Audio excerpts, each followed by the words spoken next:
A warm welcome to all our viewers. I'm your host Pratiksha Mishra and you're watching another episode of South Asia Focus. Let's begin the show. From Europe to Southeast Asia, India's diplomacy is expanding with renewed energy and strategic purpose. President Droupadi Murmu's landmark three-nation tour of Moldova, North Macedonia and Romania, along with External Affairs Minister Jaishankar's engagement with ASEAN and Quad partners in Manila, reflects New Delhi's growing role as a trusted global partner. Here's a report on how India's recent diplomatic engagements are opening new avenues for cooperation across regions. As the global geopolitical landscape continues to evolve, India is deepening its engagement with partners across continents through proactive diplomacy. Guided by the vision of Vasudhaiva Kutumbakam, One Earth, One Family, One Future, New Delhi is strengthening political, economic and strategic partnerships while expanding its global footprint. In this direction, President Droupadi Murmu concluded a landmark three-nation visit to Moldova, North Macedonia and Romania, reinforcing India's outreach to Southeast and Eastern Europe. The visit underscored India's commitment to building trusted partnerships based on shared growth and mutual prosperity.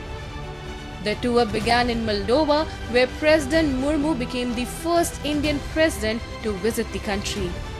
She held talks with President Maya Sandu and other leaders to enhance cooperation in trade, agriculture, pharmaceuticals, information technology, innovation and education.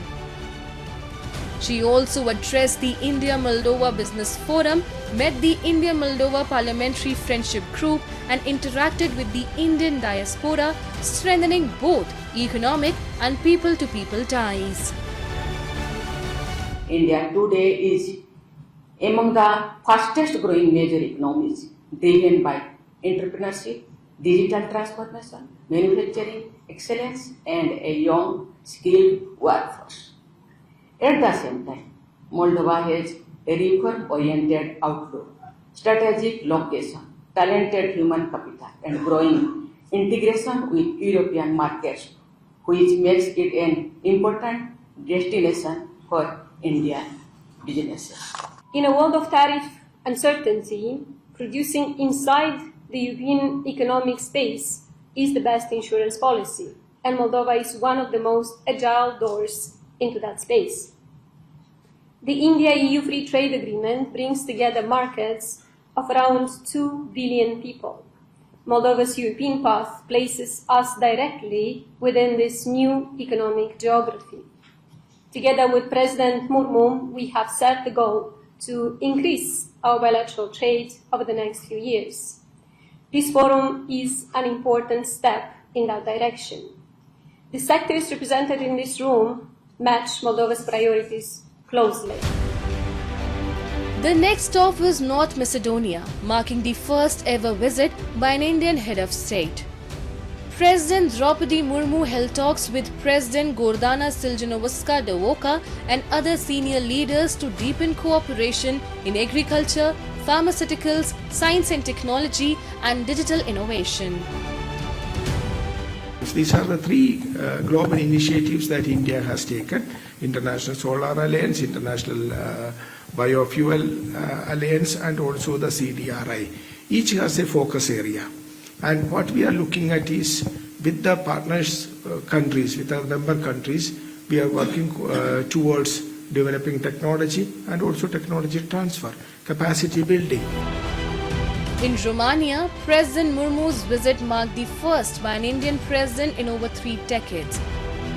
Her meetings with Romanian leaders focused on expanding cooperation in trade, investment, technology, innovation and education.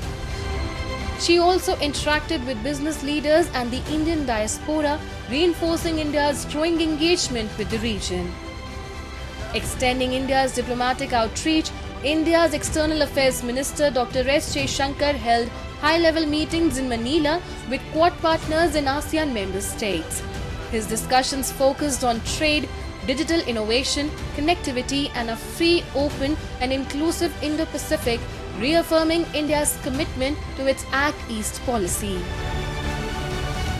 The India-ASEAN agenda today covers trade and investment, mobility and talent, tech, digital and AI, green and sustainability, as well as connectivity. It is only through deeper cooperation that we can de-risk and diversify. India and ASEAN have traditionally worked for the welfare of the larger region. For India, ASEAN centrality is a key principle. One example of the manner of that working is the way in which the ASEAN outlook on the Indo-Pacific meshes with India's Indo-Pacific Oceans Initiative. There are many other domains and examples reflected in activities, numbers, and policies. From Europe to Southeast Asia, India's recent diplomatic engagements reflect a confident and forward-looking foreign policy. By expanding strategic partnerships, strengthening economic cooperation, and deepening people-to-people ties, New Delhi is reinforcing its role as a trusted partner in an increasingly interconnected world. Driven by initiatives like Make in India and Atmanirbhar Bharat, India's defence sector is witnessing a remarkable transformation. A nation once reliant on imports for advanced military technology is now empowering young innovators and startups to build cutting-edge solutions at home. From smart laser systems and AI-powered navigation to secure communication technologies, India is rapidly emerging as a hub of indigenous defence innovation and self-reliance.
We will not be depending on any other country for the technology and for any of the warfare equipments.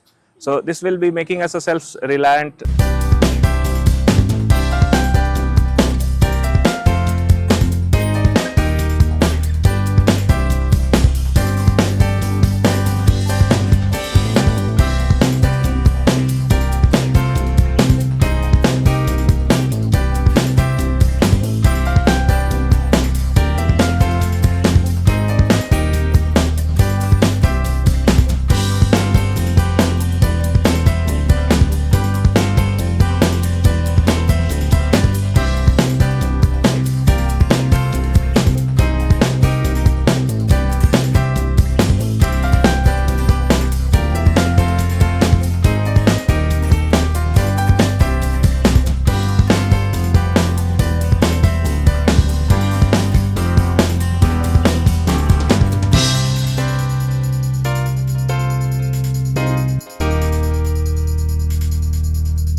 Fast steering mirror एक ऐसा type का mirror है जो हमें ability देता है कि हम लाइट को सबसे ज़्यादा लेवल तक हम कंट्रोल कर पाएँ इन टर्म्स ऑफ रिफ्लेक्शन। और इसका एंगल हम आपके बाल से भी छोटे लेवल तक हम इसकी एंगल और इसका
Filipino activists clashed with anti-riot police while protesting the visit of US Secretary of State Marco Rubio, who was in Manila for meetings between ASEAN foreign ministers and the bloc's dialogue partners.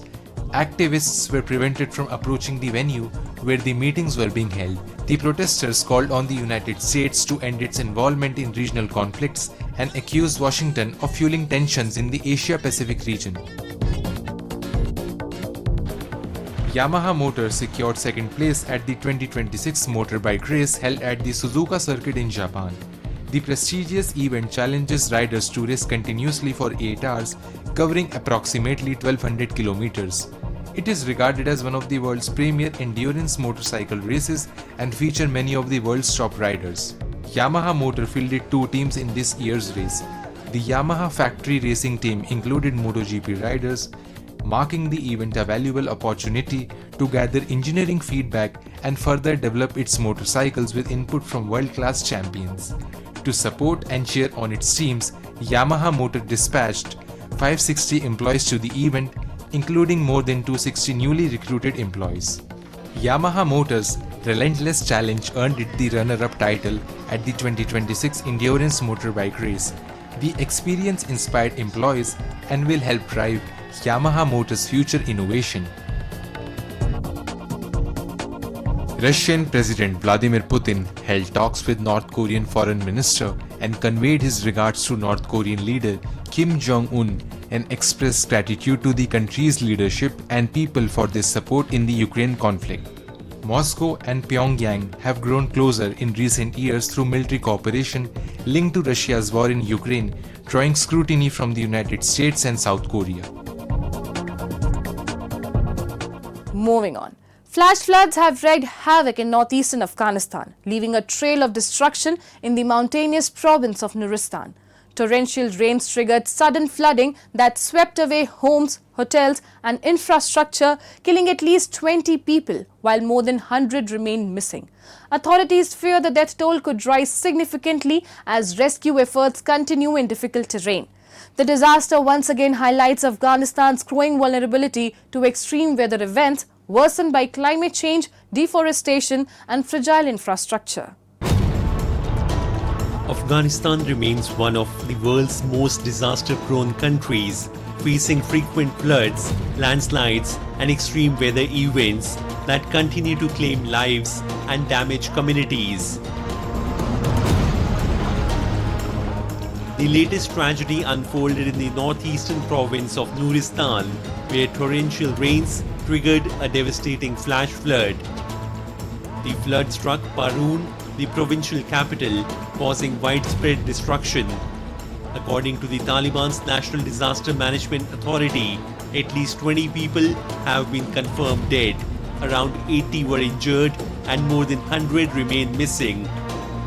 Authorities feared the death toll could rise as search and rescue operations continue in the affected areas. The powerful floodwaters swept away homes, hotels, roads, and other infrastructure, leaving hundreds of families stranded. The rugged mountainous terrain of Nuristan has further complicated rescue efforts, with emergency teams racing against time to locate survivors. دا چې 13 ورځ په دغه پارون ښار باندې دغه یو سیلاب راغی او دغه سیلاب له امله تقریبا تر 9 پورې هوټلونه او همدغه شانه نور ډېر زیات زیان یې اړولی چې تاسې خپله ګورئ د دغې زیان له امله تقریبا تر 100 زیات هیوادوال چې دي هغه تلف شوي دي. The disaster unfolded within minutes, giving residents little time to react as streets were inundated and people rushed to escape. Several commercial establishments suffered extensive damage, while the rescue teams and local volunteers have been working tirelessly to search for survivors and assist those stranded by the floods. تقریبا 3 بجې په 2:30 بجې وي او دا شانې څه سیلاب راغلی او په سیلاب داسې موږ په دوکان کې ناست وو خو دا وطن ټول یو ځل نه خوځېده خو نن باره په زلزله ده زلزله نه وه ناڅاپه بس دا شانې سیلاب راورسېد او مخلوق یې بس خلک خندان کړه او خلک بس هر سړي ځان خلاصوو. The country has witnessed repeated climate-related disasters in recent years. In 2024, spring flash floods claimed more than 300 lives, while earlier this year, widespread flooding and landslides killed at least 110 people across several provinces. Years of conflict, weak infrastructure, economic hardship, and the widespread use of mud-built homes have further increased the vulnerability of communities, particularly in remote, mountainous regions where access for rescue and relief remains difficult. Every year, the coastal town of Puri transforms into the spiritual heart of India as millions gather for the grand Rath Yatra. More than a religious festival, it is a celebration of faith, tradition, craftsmanship and community. In 2026, the centuries-old festival once again witnessed Lord Jagannath, Lord Balbhadra and Goddess Subhadra embark on their sacred journey, drawing devotees from across the globe. Here's our special report from Odisha.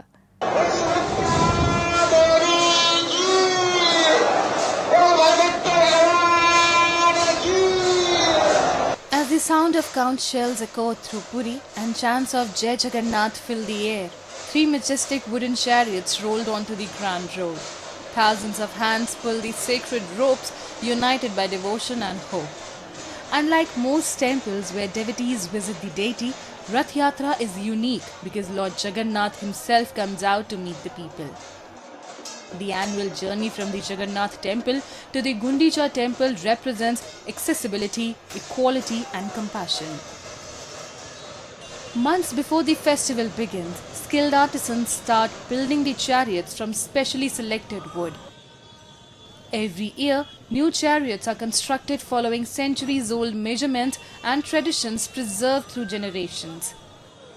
Each chariot has its own identity, color and design, reflecting Odisha's rich artistic heritage and remarkable craftsmanship.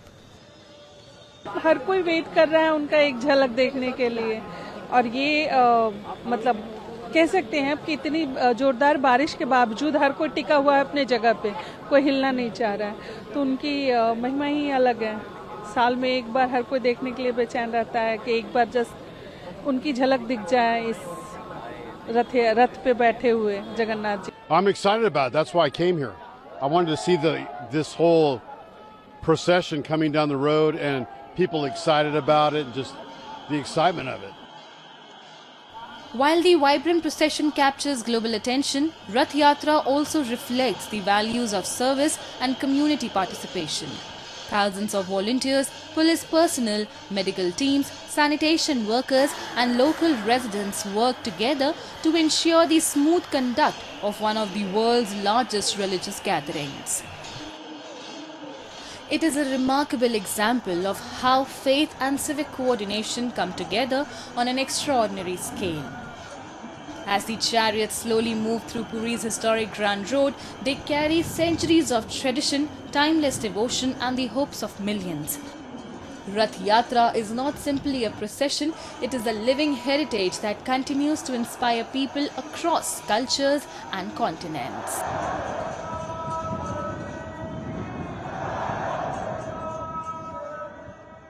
ये हम सनातनों के लिए अद्भुत क्षण है और अद्भुत इसका तो शब्दों में वर्णन नहीं हो सकता है. प्रभु का साक्षात दर्शन और इतना लोगों का समागम, अद्भुत दृश्य. सनातनियों का बहुत बड़ा ये त्यौहार है, पर्व है. सब सनातन की जय हो, ये धर्म की जय हो और भगवान जगन्नाथ सब पर कृपा करे, सबका मंगल हो. Jagannath gives so much kripa in Rath Yatra that everyone want to get this kripa. That's why millions of people, of Indian people, come in and participate in Rath Yatra. While the grand celebration in Puri remains the heart of the festival, the spirit of Rath Yatra extends across India. Across the country, cities and towns organize their own Rath Yatra processions, bringing together thousands of devotees in a shared celebration of faith and devotion.